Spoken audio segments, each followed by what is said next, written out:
Ani ce ani yatuma ayo bisimila DMS TV sanfɛ foli an tanu ban kan bagana lamɛnbagaw bɛɛ lajɛlen Mali kɔnɔ ani Mali kɔ kan bi araba ye utukalo tile 26 sanba 2026 aw ka don kibaru ni o wagati seli saranga da se an bi kunnafonibaw mani ka olu dɔw kulo kan an bɛ aw hakilina k'aw bɛ se ka dɛmɛ ni kunnafoni kan na carilen ani k'aw kilinaw di hakilina diyɔrɔ la wale kɔfɛ bi kunnafoniba b'an bolo ni ka olu dɔw kulo kan dɔw bɛ tali kɛ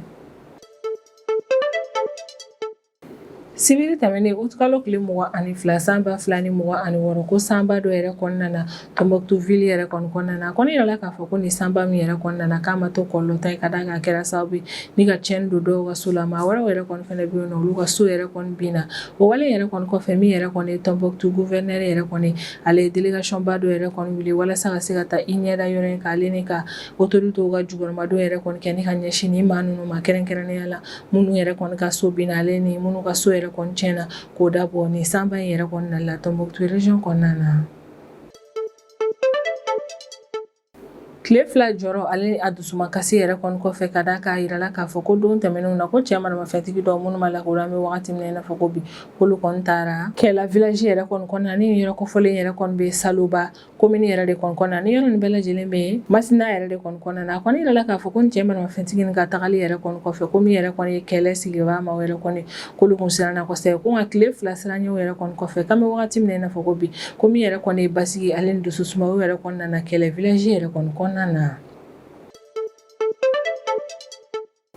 Don tɛmɛnenw yɛrɛ kɔnɔna Guinée Conakry jamana kɔnɔna na sanba yɛrɛ kɔnɔna na yen nɔ o sanba yɛrɛ kɔnɔnali kɔfɛ a kɔni yirala k'a fɔ ko ɲamantonba dɔ yɛrɛ kɔni dafirila ni yɔrɔ kofɔlen na ɲamantonba in ka dafirili yɛrɛ kɔni ma to kɔlɔta ka d'a kan a kɔni kɛra sababu ye ni ka maa caman fagali ni ka maa caman yɛrɛ kɔni jogi Guinée Conakry autorité mɔgɔw yɛrɛ kɔni ka kɔrɔfɔla k'an bɛ wagati min na i n'a fɔ ko bi ko maa minnu yɛrɛ kɔni ni tora ni ɲaman dafiri in yɛrɛ kɔni na k'o kɔni dɔgɔyalenba ye maa 30 de ko wa maa minnu yɛrɛ kɔni joginna olu ye maa 22 yɛrɛ de kɔni k'an bɛ wagati min na i n'a fɔ ko bi ko min yɛrɛ kɔni Guinée Conakry secours kalisa olu bɛ baara la walasa ka se ka maaw yɛrɛ kɔni ɲini ɲama in yɛrɛ kɔni dugumana la ale ni ka fɛla tigɛ ni minnu yɛrɛ kɔni ni bɛ se ka kisi ka olu ni kisi teliya yɛrɛ kɔni na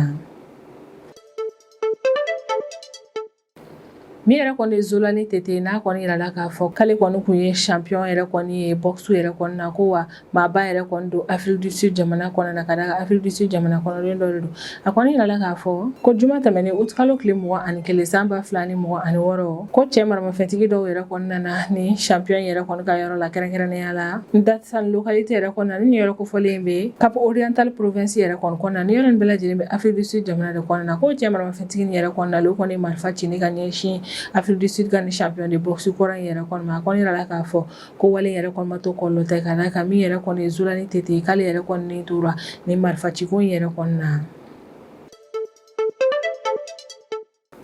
Nafɔ bɛɛ lajɛlen b'a kalama cogo min juillet kalo tɛmɛnen sanba 2026 ban wagati min yɛrɛ kɔni Togo autorité ma olu kɔni Faransi ka journaliste 2 yɛrɛ kɔni minɛ Togo jamana yɛrɛ kɔni kɔnɔna na a sɔrɔ Faransi ka ni journaliste ni yɛrɛ kɔni kun tan bɛ vidéo réalisation baara dɔw de la Togo nord yan fanfɛla yɛrɛ kɔni na ka sanga ni o wale an bɛ wagati min na i n'a fɔ ko bi min yɛrɛ kɔni ye Faransi ka ni journaliste 2 ni ye olu yɛrɛ kɔni ka somɔgɔw yɛrɛ kɔni jɔrɔ bɛ kosɛbɛ ka d'a kan k'olu yɛrɛ kɔni ka maaw minɛ bɛ lahalaya min kɔnɔna na k'u t'o dɔn k'u t'u ka kɛnɛya ko lahalaya fɛnɛ dɔn wagati min na i n'a fɔ ko bi ko yɛrɛ de kɔni u bɛ laɲini yɛrɛ kɔni kɛ fɛrɛ bɛɛ lajɛlen ka latigɛ min yɛrɛ kɔni ye Faransi ka ni journaliste olu ka se ka labila Togo autorité maaw fɛ ni kunnafoniba de bɛ an bolo kɔrɔ bi an bɛna minnu walawala aw ye bi don kibaru kɔnɔna na Sibiri tɛmɛnen utukalo tile 22 sanba 2026 sanba dɔ yɛrɛ kɔnɔna na Tombouctou ville yɛrɛ kɔni kɔnɔna na nin don kofɔlen sɔgɔmadafɛla yɛrɛ kɔnɔna na a kɔni yirala k'a fɔ ko nin san kofɔlen min na Tombouctou région kɔnɔna na ko san yɛrɛ kɔni fanga bonyana kosɛbɛ ka d'a kan ji yɛrɛ kɔni taara se fo milimètre 68 yɛrɛ kɔni ma ni région kofɔlen yɛrɛ kɔni kɔnɔna na ko nin sanba min yɛrɛ kɔnɔna na Tombouctou région yɛrɛ kɔni kɔnɔna na san yɛrɛ kɔni kɛra sababu ye ni ka degun yɛrɛ kɔni se so caman yɛrɛ kɔni ma Tombouctou ville kɔnɔna na ko sanba yɛrɛ kɔni nali yɛrɛ kɔni kɔfɛ maa caman ka so yɛrɛ kɔni bɛ yen nɔ olu yɛrɛ kɔni yɔrɔ dɔw yɛrɛ kɔni tiɲɛna k'o dabɔ sanko in na dɔw yɛrɛ kɔni fɛnɛ ka du yɛrɛ kɔni bɛɛ lajɛlen binna k'o dabɔ ni sanba in yɛrɛ kɔni nali la Tombouctou région yɛrɛ kɔni kɔnɔna na ko wale min yɛrɛ kɔni kɛra Tombouctou région yɛrɛ kɔni kɔnɔna na wale yɛrɛ kɔni kɛra sababu ni min yɛrɛ kɔni Tombouctou autorité maaw yɛrɛ kɔni olu wulila joona ni k'u senfa ka taa se nin yɔrɔ in yɛrɛ kɔni na walasa tiɲɛni yɛrɛ kɔni sera ka se fo degré min na ka se ka o bɛɛ lajɛlen yɛrɛ kɔni dɔn ale ni ka fɛɛrɛ yɛrɛ kɔni latigɛ degun sera maa minnu ma k'o dabɔ ni san sana in yɛrɛ kɔnɔna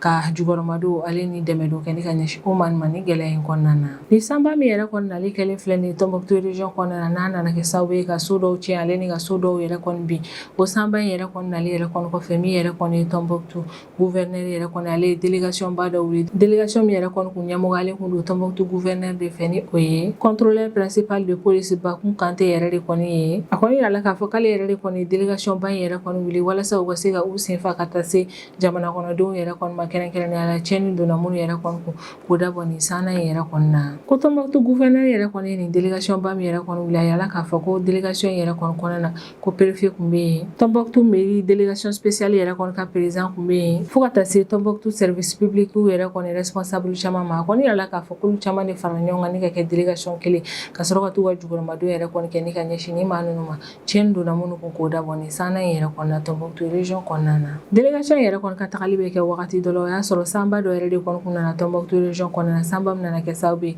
ni ka so caman yɛrɛ kɔni bɛ ale ni ka tiɲɛni don maa caman ka so yɛrɛ kɔnɔna na wa ni délégation yɛrɛ kɔni wulila ni ka taa ni yɔrɔ in na o kun kɛ kun de ye walasa tiɲɛni donna so ninnu na cogo min ale ni so ninnu yɛrɛ kɔni binna lahalaya min na ka se ka taa u ɲɛ da u bɛɛ lajɛlen kan ale ni degun sera jamana kɔnɔden minnu ma k'o dabɔ ni sobin ni yɛrɛ kɔnɔna ka fɛɛrɛ latigɛ o ma ni yɛrɛ kɔni bɛ lahalaya min kɔnɔna na an bɛ wagati min na i n'a fɔ ko bi ka se ka o bɛɛ lajɛlen yɛrɛ kɔni dɔn visite in yɛrɛ kɔni senfɛ tiɲɛni hakɛya minnu yɛrɛ kɔni donna maa minnu ka so la k'o dabɔ nin sanba in yɛrɛ kɔnɔna la min yɛrɛ kɔni ye Tɔnbɔkutu gouverneur ale y'o bɛɛ lajɛlen ye ko so caman bɛ yen nɔ olu yɔrɔ dɔw yɛrɛ kɔni tiɲɛna k'o dabɔ nin ko in yɛrɛ kɔnɔna ko wa dɔw yɛrɛ kɔni ka so fɛnɛ bɛ yen nɔ san yɛrɛ kɔni nali fanga yɛrɛ kɔni bonyani bolo so ninnu yɛrɛ kɔni ma se ka jɔ so ninnu yɛrɛ kɔni bɛɛ lajɛlen binna ko so bin min yɛrɛ kɔni kɛra Tɔnbɔkutu region kɔnɔna na a ma to kɔlɔlɔ ta ye ka d'a kan a kɛra sababu ye ni ka du caman yɛrɛ kɔni bila degun na an bɛ wagati min na i n'a fɔ ko bi délégation yɛrɛ kɔni ka tagali yɛrɛ kɔni senfɛ délégation man yɛrɛ kɔni an ka Mali autorité yɛrɛ kɔni ka jukɔrɔmadenw kɛ ni ka ɲɛsin nin du ninnu yɛrɛ kɔni ma degun sera du minnu ma k'o dabɔ nin sanba in nali la gouverneur ni a ka délégation yɛrɛ kɔni bɛ tila yɔrɔ min yɛrɛ kɔni visite la wagati min na min yɛrɛ kɔni ye Tɔnbɔkutu gouverneur ale ye conseil kɛrɛnkɛrɛnnenw yɛrɛ kɔni di Tɔnbɔkutu service ma kɛrɛnkɛrɛnnenya la minnu yɛrɛ kɔni sen bɛ don dɛmɛdon kɛli la ni ka ɲɛsin nin maa ninnu ma a kɔni yirala k'a fɔ ko gouverneur yɛrɛ kɔni ye conseil min di ni service ninnu ma o conseil in yɛrɛ kɔni bɛ nana kɛ sababu ye ni degun sera maa minnu ma k'o dabɔ nin sanna in yɛrɛ kɔni na ka se ka o maa yɛrɛ kɔni dɛmɛ ni jukɔrɔmadenw yɛrɛ kɔni kɛlen ni ka ɲɛsin u ma ale ni ka dɛmɛ fɛnɛ kɛ ka ɲɛsin maa ninnu ma nin wagati in na ne yɛrɛ kɔni ye Tɔnbɔkutu autorité régionale yɛrɛ kɔni olu ye laɲini kɛ service yɛrɛ kɔni fɛ k'u ka fɛɛrɛ bɛɛ lajɛlen yɛrɛ kɔni latigɛ walasa degun sera du minnu ma k'o dabɔ nin sannaba in yɛrɛ kɔnɔna ka fɛɛrɛ latigɛ ni ka o maa yɛrɛ kɔni dɛmɛ u ka baaraw bɛɛ lajɛlen kuntagala kɔnɔna na hali n'a sɔrɔ so caman tiɲɛna wa so caman binna k'o dabɔ nin sannaba in yɛrɛ kɔnɔna an kɔni bɛ wagati min na i n'a fɔ ko bi a yirala k'a fɔ ko maa si yɛrɛ kɔni ni ma to nin wale yɛrɛ kɔnɔna ni o ko in yɛrɛ kɔni ye ala tanu ye nka degun dɔɔni yɛrɛ kɔni sera maa dɔw yɛrɛ kɔni ma k'o dabɔ olu yɛrɛ kɔni ka so binni na sabula an bɛ wagati min na i n'a fɔ ko bi o maa yɛrɛ kɔni siyɔrɔ tɛ olu bolo nin wagati na nka an Mali autorité kɔni hakilisigi kuma f'u ye u ye service yɛrɛ kɔni sigi sen kan walasa service yɛrɛ kɔni ka se ka dɛmɛdon kɛ ni ka ɲɛsin ni maa ma walasa ka se ka u dɛmɛ u ka degun in kɔnɔna na kosɛbɛ. Don tɛmɛnenw yɛrɛ kɔnɔna Kɛlɛ village sigibaa maaw yɛrɛ kɔni ka kɔrɔfɔ la ko kari tɛmɛnen août kalo tile 23 san 2026 ko basigi yɛrɛ kɔnɔna na Kɛlɛ village yɛrɛ kɔni kɔnɔna na ni yɔrɔ yɛrɛ kɔni bɛ Saluba commune de kɔnɔna ni yɔrɔ nin bɛɛ lajɛlen yɛrɛ kɔni bɛ Masina mara de kɔnɔna na wagati min na i n'a fɔ ko bi a yɛrɛ k'a fɔ ko juma tɛmɛnen août kalo tile 21 ale ni sibiri août kalo tile 22 san 2026 ko cɛ maramafɛntigi dɔ minnu ma lakodɔn an bɛ wagati min na i n'a fɔ ko bi k'olu caman yɛrɛ de kɔni taara Kɛlɛ village yɛrɛ kɔni kɔnɔna na ko ɲani cɛ maramafɛntigi ni yɛrɛ kɔni ka taa ni village kofɔlen kɔnɔna na o y'a sɔrɔ min yɛrɛ kɔni ye donso dɔw yɛrɛ kɔni dagasigiyɔrɔ ye ko min yɛrɛ kɔni cɛ maramafɛntigi ni u kun taara binkani wale kɛ ni ka ɲɛsin donsow yɛrɛ kɔni ka dagasigiyɔrɔ in yɛrɛ kɔni ma wa o fɛnɛ tɛmɛlen kɔfɛ cɛ maramafɛntigi ni fɛnɛ ye cɛni yɛrɛ kɔni don Kɛlɛ village réseau yɛrɛ kɔni na fo min yɛrɛ kɔni ye téléphone ci yɛrɛ kɔni o kun ka gɛlɛn kosɛbɛ ni yɔrɔ kofɔlen in na k'a kɔni yirala k'a fɔ ko min yɛrɛ kɔni cɛ maramafɛntigi ni yɛrɛ kɔni ka nin wale yɛrɛ kɔni k'a ma to kɔlɔlɔ ta ka da k'a yirala k'a fɔ ko victime dɔw yɛrɛ kɔni bɔra ko in yɛrɛ kɔni na nka an bɛ wagati min na i n'a fɔ ko bi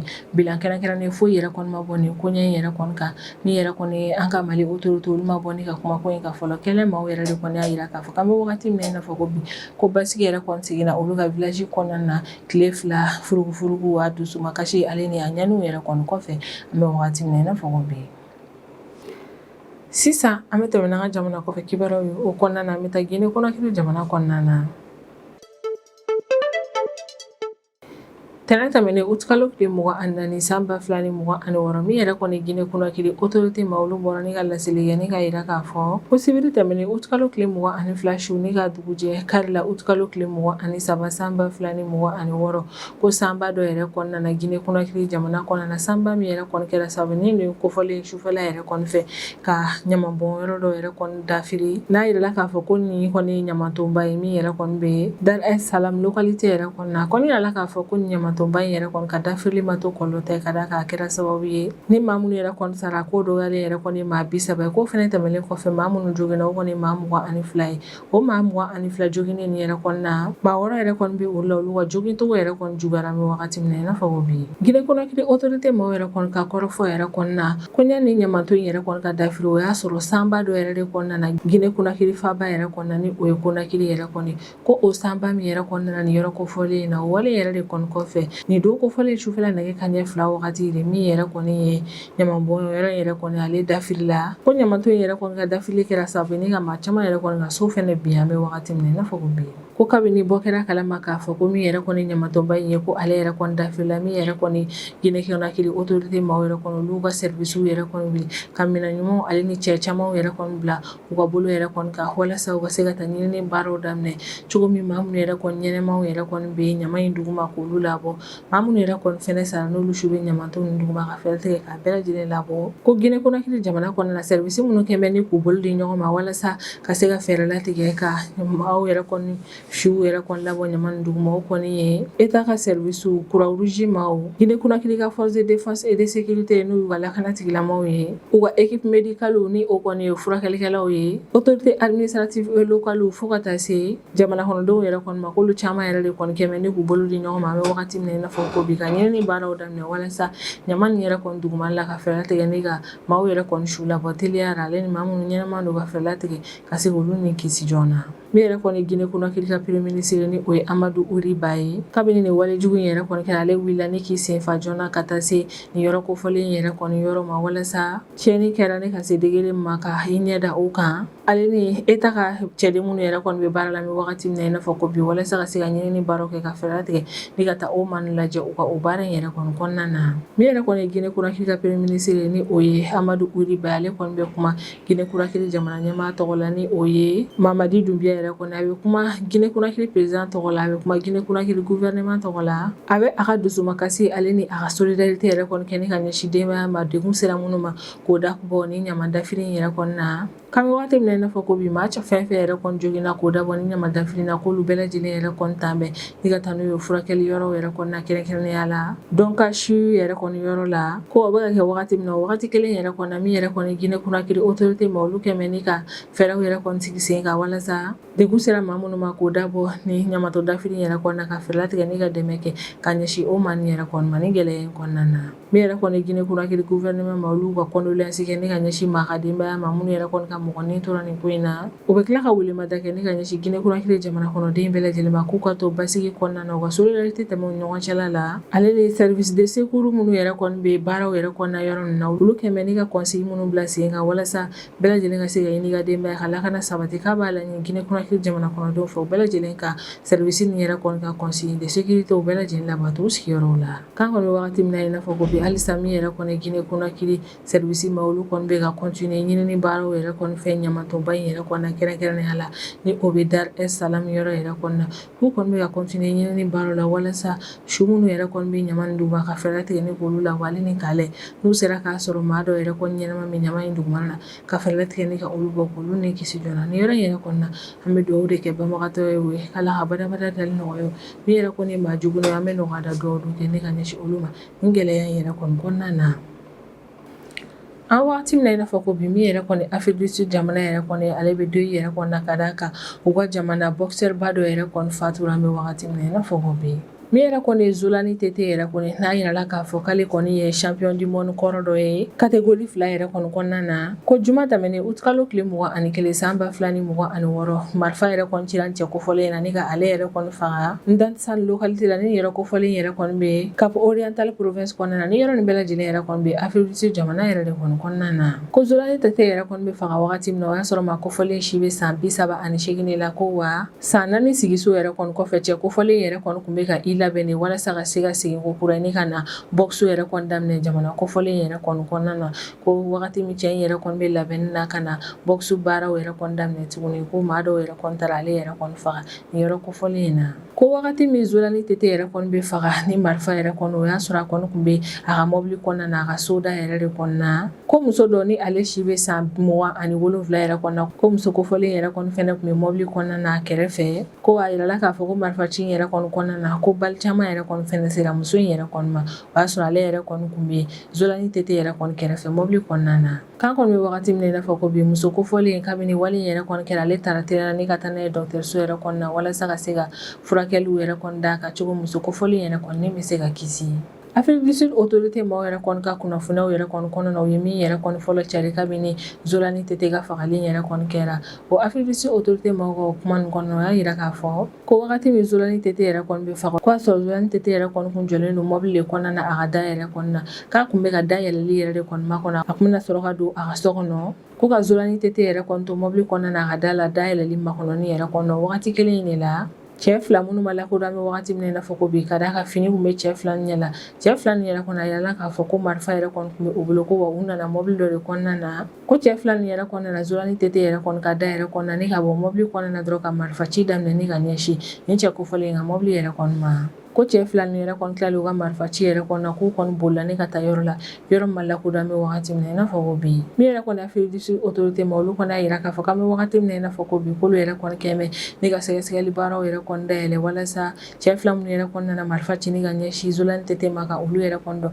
ale ni kun yɛrɛ kɔni nana kɛ sababu ye n'u kɔni nana ni cɛ kofɔlen ni kɛnɛ karaba ka fɛɛrɛ tigɛ ni ka olu bɛɛ lajɛlen dɔn wagati min na i n'a fɔ ko bi an kɔni bɛ wagati min na i n'a fɔ ko bi n'a sɔrɔ min yɛrɛ kɔni Afrique du Sud autorité ma olu ka sɛgɛsɛgɛli baaraw ko hukumu kɔnɔna n'a sɔrɔ u bɛ ka bisiga maa dɔw la walima n'a sɔrɔ u y'u bolo da maa dɔw yɛrɛ kɔni kan ka ban u kɔni ma o kumaw yɛrɛ kɔni fɔ fɔlɔ wa n'a sɔrɔ Zolani Tete kabini wagati tɛmɛnenw na ale yɛrɛ kɔni kun menacé yɛrɛ kɔni don min Afrique du Sud autorité ma bɔ ni ka walawalali kɛ o ko si la fɔlɔ min yɛrɛ kɔni Afrique du Sud ka farikolola ministre ni o ye Gaëtan Kenzi yɛrɛ kɔni ye ale kɔni bɛ bɔ ni ka hommage yɛrɛ kɔni kɛ ka ɲɛsin Zolani Tete yɛrɛ kɔni ma o y'a yira k'a fɔ ko min yɛrɛ kɔni ye Zolani Tete yɛrɛ kɔni k'ale kun ye cɛfarinba dɔ yɛrɛ kɔni ye min yɛrɛ kɔni Afrique du Sud ale sera ka min yɛrɛ kɔni dilan a ka jamana kɔnɔna na wa a kɔni y'a yira k'a fɔ ko muso min yɛrɛ kɔni kun bɛ Zolani Tete yɛrɛ kɔni kɛrɛfɛ wagati marifa kun bɛ ci Zolani Tete la ko muso kofɔlen yɛrɛ kɔni bɛ dɔgɔtɔrɔso la nin wagati in na min yɛrɛ kɔni ye Zolani Tete yɛrɛ kɔni a kɔni yirala k'a fɔ k'ale yɛrɛ kɔni wolola Cap Oriental province yɛrɛ de kɔni kɔnɔna na ko wa ni cɛ kofɔlen yɛrɛ kɔni kun lakodɔnnen kun don kosɛbɛ